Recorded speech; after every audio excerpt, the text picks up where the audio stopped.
जय साई राम। आप सभी साई भक्तों को वेलकम टू बंदे हैं हम साई के लास्ट वाले एक्सपीरियंस को आप लोगों ने बहुत सारा प्यार दिया है और ये देखकर मुझे बहुत अच्छा लगा। अगर मैं ऐसे कहूँ कि बाबा पर भरोसा रखो, बाबा सब ठीक कर देंगे, तो आप क्यों मानोगे मेरी बात, है ना।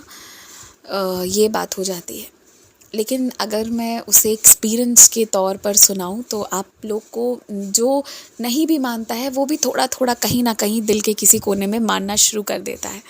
दैट इज़ व्हाट जो डिफरेंस क्रिएट करता है। और मुझे बहुत अच्छा लगा कि हाँ, आप सारे लोगों को उससे हीलिंग हुई, बहुत पॉजिटिव रिप्लाई मुझे उससे मिला। तो जो भी लोग लास्ट एक्सपीरियंस नहीं सुने हैं, मेरा रिक्वेस्ट है कि आप ये सुनने के बाद उस एक्सपीरियंस को ज़रूर सुनिएगा। अब आज का एक बहुत सुंदर अनुभव आप लोगों के साथ शेयर कर रही हूँ।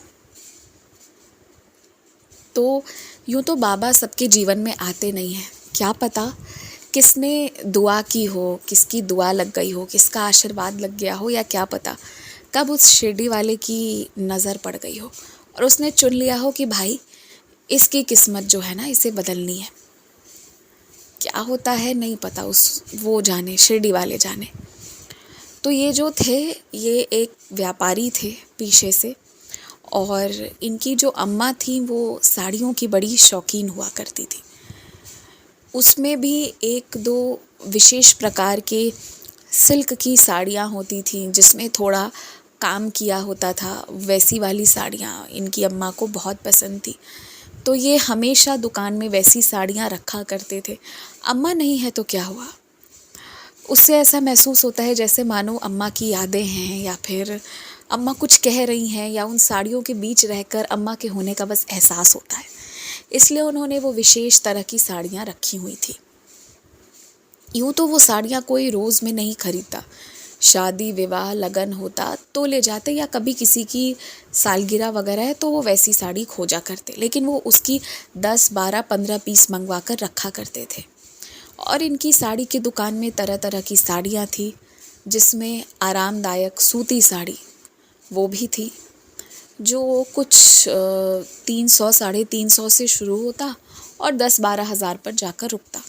दुकान बहुत बड़ा नहीं था, छोटा सा दुकान था, पर ऊपर वाले की मेहर थी, उसी में सब बढ़िया से रखा रहता था। दुकान ठीक ठाक चल जाता था, ऐसा नहीं था कि बहुत अच्छा चलता था, बहुत अच्छा चल सकता था, पर पता नहीं क्यों चल नहीं पाता था। जहाँ इनका छोटा सा टेबल था जिस पर ये बैठा करते थे, हिसाब किताब करते थे, सबके बिल बना कर दिया करते थे, वहाँ पर एक छोटे से गणेश जी रखे हुए थे जो उस दुकान में भगवान के रूप में विराजित थे। गणेश जी से रोज़ प्रार्थना करते थे कि आज थोड़ी ज़्यादा लोग आ जाए और थोड़ी ज़्यादा दुकान के स्टॉक निकल जाए, ऐसा अक्सर किया करते थे। दुकान में मौजूद साड़ियाँ उन्हें बहुत खुशी देती थी। वो उन्हें अपने घर की परंपरा, अपने घर की याद दिलाती थी। कैसे बड़ी चाची, छोटी अम्मा, सारे लोग तरह तरह की साड़ियाँ पहना करते और साड़ी के कोने में पैसे सिक्के बांध कर रखा करते, जब भी मांगते वो उसे देते। यकीन मानो ऐसा कोई दिन नहीं जाता जब वो अपने घर की बुज़ुर्ग महिलाओं को और उसी बहाने अपने घर के लोगों को याद करते। वो भी क्या दिन हुआ करते थे जब सब मिलके रहा करते थे। अब तो सारे भाई बहन सब दूर दूर हो गए हैं। साल में एक आध बार मिलना हो जाता है, उसमें भी कोई आता है कोई छूट जाता है। अब तो बस बहाने खोजते हैं मिलने के, जैसे किसी की शादी हो जाए या घर पर कोई पूजा हो जाए, कोई ऐसा कुछ हो, कुछ बड़ा काम कि सब मिल ले। अब तो कभी कभी ऐसा लगता है कि किसी की मैयत ही हो जाए तो उसी में मिलना हो जाए, वो भी बड़ी बात होगी। मिलने को तरसते हैं, कोई देश है कोई विदेश है, पर प्रेम अभी भी है। प्रेम दूर कहाँ होता, प्रेम तो प्रेम है, उसे मिटाया नहीं जा सकता, वो है तो है बस। खैर, ये साड़ियाँ इन्हें हर दिन उन पुरानी यादों में, उन पुरानी गलियों में ले जाती थी, उस पुराने घर पर ले जाती थी। वो घर अपना नहीं था, वो किराए का घर था, लेकिन वहाँ प्रेम बहुत था। पता नहीं अब कौन रहता होगा, या बंजर होगा, खंजर होगा, पता नहीं कैसा होगा, हर दिन इस बारे में सोचा करते और इसलिए ये साड़ियाँ ज़रूर बेचा करते। दुकान में अगर कोई बुज़ुर्ग महिला आ जाती ना, तो उनमें ये अपनी माँ को ढूंढते, तो कभी अपनी बड़ी माँ को ढूंढते, जो अब है नहीं, अब वो इस धरती पर ही नहीं है, लेकिन प्रेम बहुत करते थे। यही एक कारण था जो इन्हें इन साड़ियों से एक अलग तरह की लगाव थी, मानो ये साड़ी नहीं, ये इनके रिश्तेदार हैं ऐसा। इसलिए अपनी दुकान से बहुत प्यार करते थे। लेकिन पता नहीं किसकी नज़र लगी थी, अभी तक घर साधारण तरीके से चल रहा था, लेकिन अब ग्राहकी थोड़ी ठीक नहीं होती थी। क्या मैं अक्सर ये सोचा करते कि इतनी ख़राब साड़ियाँ बेचता हूँ, या क्या मैं कुछ नया नहीं लेकर आता जो लोग यहाँ नहीं आते? ऐसी क्या कमी है जो इतने साल के रिश्ते तोड़कर दूसरे दुकानों में जा रहे हैं? अरे भला ऐसा कहीं होता है क्या कि नए लोगों से रिश्ता जोड़ रहे हैं तो पुराने को छोड़ रहे हैं? जो लोग 4-4 5-5 साड़ी ले जाते थे, मान लो चलो वो अब 4 ना ले, 2 ही ले, 1 ही ले सही, पर यूँ ऐसे दुकान के सामने से निकल जाते हैं तो बुरा लगता है। ये अक्सर सोचा करते थे। इमोशनल थे ना, भावनाओं में बह जाते थे। पर क्या कर सकते हैं, जैसे वक्त बदलता है वैसे लोग बदलते हैं। यहाँ अपने रिश्ते तो टिक नहीं पाते, तो हम औरों से क्या उम्मीद करें। चलो कोई बात नहीं, ऐसा सोचकर दुकान की नज़र उतारते हुए, मिर्ची नींबू हटाते हुए, जलाते हुए घर चल जाया करते। पूरे दिन दिमाग में यही चलता था कि अगर इसी तरह चलता रहा ना, तो एक दिन कहीं सड़क पर ना आ जाऊं। मतलब जितना आ रहा है उतना ही जा रहा है, ना कम ना ज़्यादा। जब कुछ आमदनी, कुछ बचत, कुछ हो नहीं रहा है, तो हमारा भविष्य कहाँ है? भविष्य उन्हें अब इस दुकान में दिखाई नहीं दे रहा था। हालांकि ये इतनी खूबसूरत खूबसूरत साड़ियों को हटाना नहीं चाहते थे, खासकर जो बंगाल प्रिंट की कॉटन साड़ियाँ थी ना, जो इनकी बड़ी अम्मा को बहुत पसंद थी और उनके लिए विशेष मंगवाई जाती थी। वो सारी यादें थी। पर शायद भावनाओं से व्यापार नहीं चलाया जा सकता। व्यापारी बनने के लिए बुद्धि लगानी पड़ती है, षड्यंत्र करना पड़ता है। ये सारी चीज़ें इनके दिमाग में, इनके ख्याल में थी। और इसी दरमियान ऐसा हुआ कि इन्होंने ये सारी समस्याएं जाकर एक दिन अपने पास वाली माता जी के मंदिर में बताई कि ऐसी ऐसी चीज़ें हो रही हैं मेरे साथ। तो पंडित जी ने कहा कि आपके दुकान में आऊँगा। वो आए तो पंडित जी देखकर हैरान थे कि एक भी भगवान यहाँ स्थापित नहीं है। अब आप देवी मंदिर जाएंगे तो वो देवी माँ के ही कुछ ना कुछ उपचार बताएंगे। तो पंडित जी ने उनसे कहा, यहाँ पर ना माता की एक सुंदर सी तस्वीर को स्थापित करो, एक सौम्य रूप में सबसे पहले। तो फिर उन्होंने उसका ऑर्डर दे दिया पेंटर की दुकान में। भले ही लोग आज बदल गए हैं और वो पुराने ग्राहक गली बदल लिए हैं, दुकान बदल लिए हैं, अपनी मंजिल बदल लिए हैं, लेकिन इनकी वो जो पहले दिन से मुलाकात थी ना, वो आज तक है। जिस पेंटर भाई से मुलाकात है ना, वो यूँ तो हिंदू है नहीं, वो मुसलमान है, लेकिन इनके जिगरी दोस्त हैं। जब भी बाज़ार जाया करते थे तो भाई से बैठना, उठना, मिलना, बात करना ज़रूर हुआ करता था। भाई के दुकान जाते तो एक कप चाय ज़रूर मिलती थी, और उस एक कप चाय में मानो कितनी सारी बातें करके मन हल्का कर लिया करते थे। अब दोनों व्यापारी थे, दोनों एक दूसरे का कष्ट समझते थे। दोनों हर महीने कभी ये काट रहे हैं, कभी वो हटा रहे हैं। इस तरह से ज़रूरतों को हटा कर, काट कर, एडजस्ट करते हुए जीवन निर्वाह कर रहे थे। दोनों एक दूसरे की मजबूरी जानते थे। तभी उन्होंने पेंटर भैया से कहा कि मुझे माता की एक मूर्ति फ्रेम करके दे दो। तो उन्होंने कहा, बिल्कुल जनाब, आपकी दुकान पर मैं स्वयं लेकर आऊँगा। और जिस तरह ये पेंटर भैया के परमानेंट ग्राहक थे ना, वैसे ही वो पेंटर भैया भी इनके परमानेंट ग्राहक थे। जब भी उन्हें कुछ लेना होता, यूँ तो उनके रिवाजों में साड़ियाँ उतनी पहनी नहीं जाती है, सूट पहनी जाती है, लेकिन उनकी मोहतरमा को साड़ी पसंद है, वो ऐसे साड़ी पहनती है। और अब तो उनकी बेटी को भी पसंद है, तो इसलिए वो साड़ियाँ इन्हीं से ले जाया करते थे जब भी वैसा कुछ होता था। और उन्हें साड़ियों के बारे में ज़्यादा पता नहीं था, साड़ियों की परंपरा के बारे में नहीं पता था। वो सब तो ये बताया करते थे, ये दिखाया करते थे, जो उन्हें बहुत पसंद आती थी, कभी सूती तो कभी बनारसी, कलमकारी तो कभी बांधनी, पटोला तो कभी पैठनी। अलग अलग साड़ियाँ, सबके अलग अलग किस्से, सबकी अलग अलग कहानियाँ, सब अलग अलग प्रांत के। क्योंकि इन साड़ियों से इनका भावनात्मक लगाव था। ये साड़ियाँ महज नहीं थी।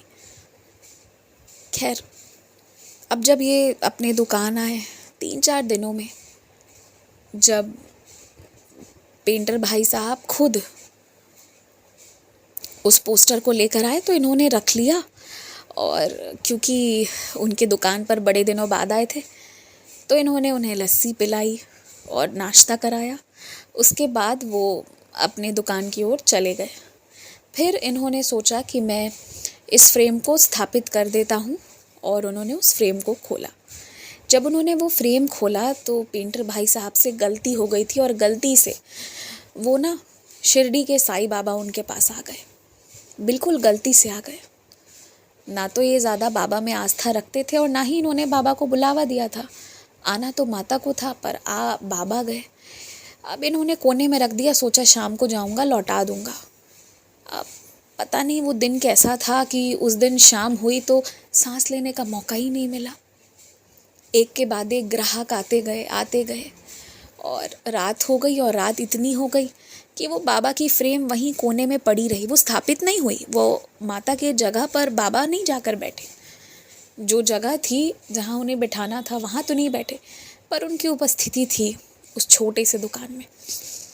और साड़ियाँ इतनी बिकी, इतना थक गए कि, और दुकान रात भी तेज़ ज़्यादा हो चुकी थी, तो दुकान बंद करके घर ही जाना उचित था।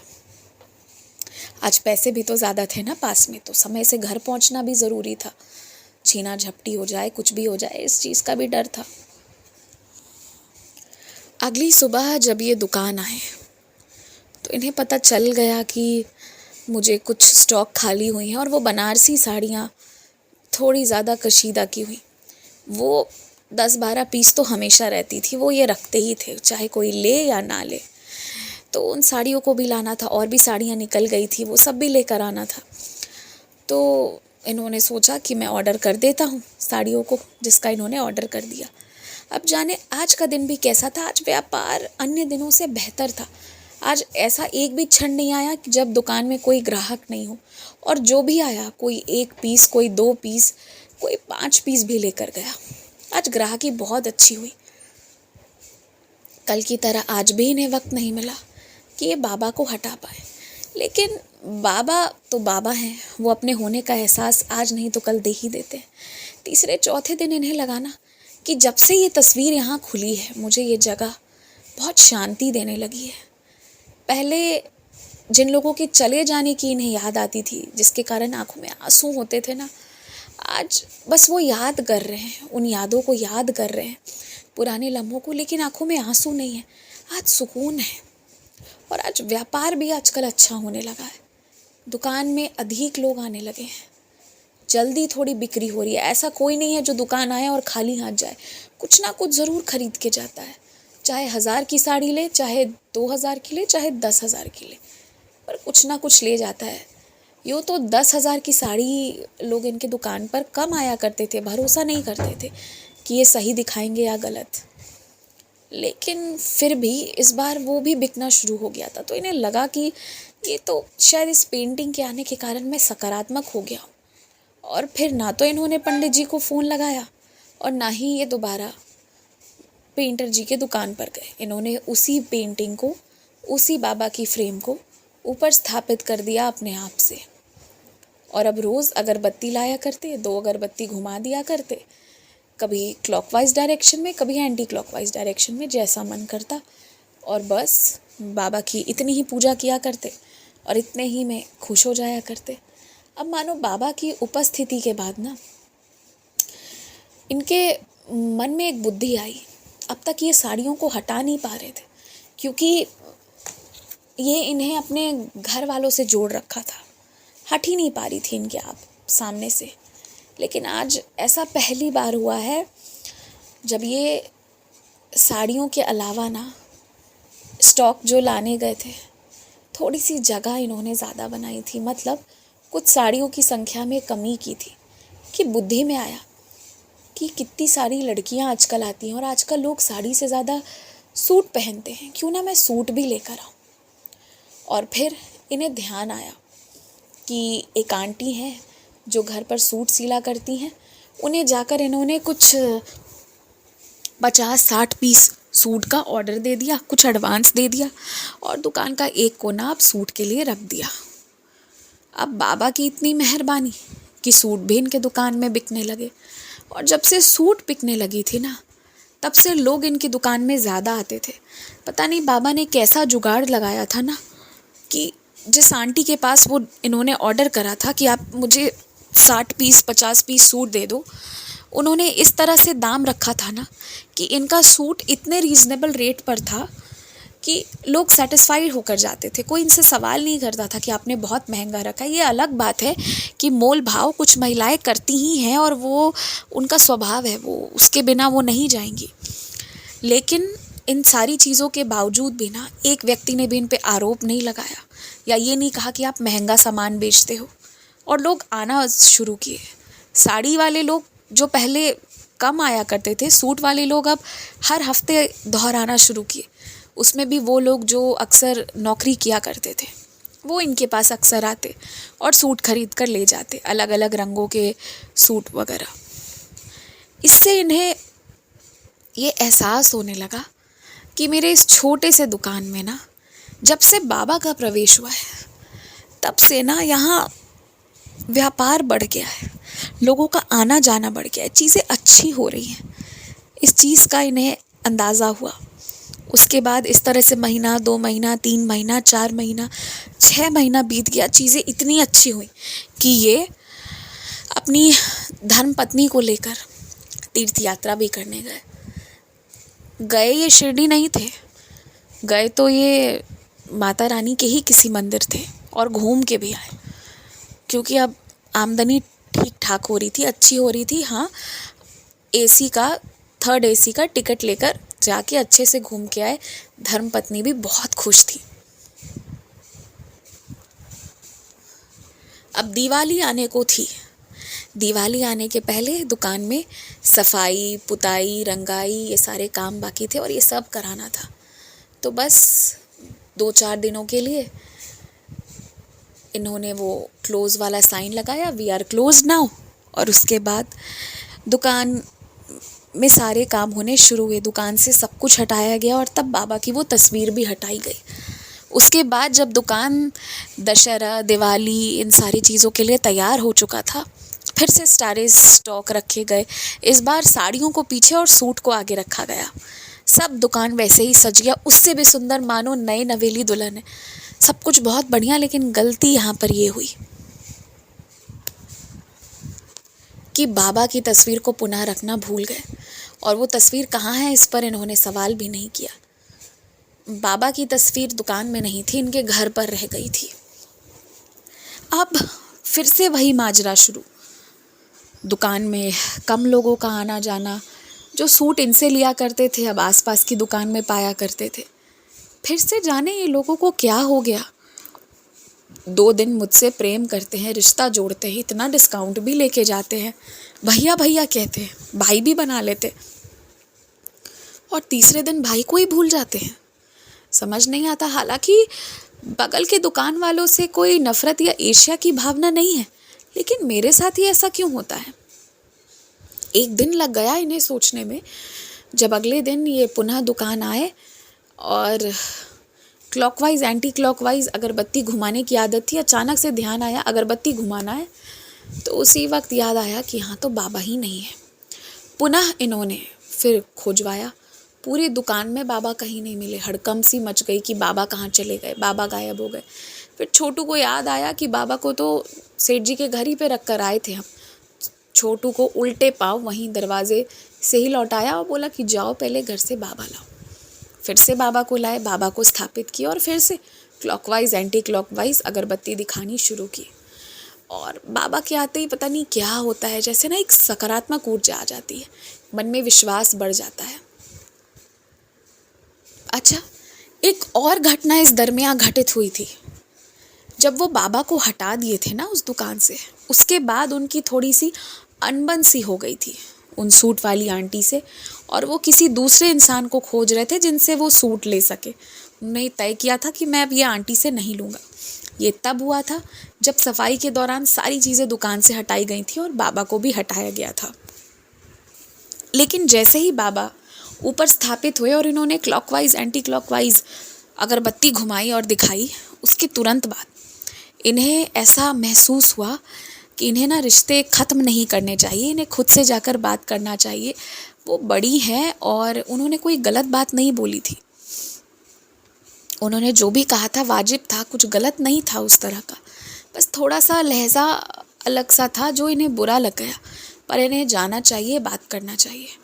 जब ये गए तो सामने से आंटी भी इनसे माफ़ी मांग रही थी, जिससे इन्हें और लगा कि अच्छा हुआ मैंने आ गया और मैंने रिश्ता तोड़ा नहीं, और ये भी माफ़ी मांग रहे थे। और ये कब हुआ? जब बाबा स्थापित हो गए, उसके बाद इनकी बुद्धि में आया।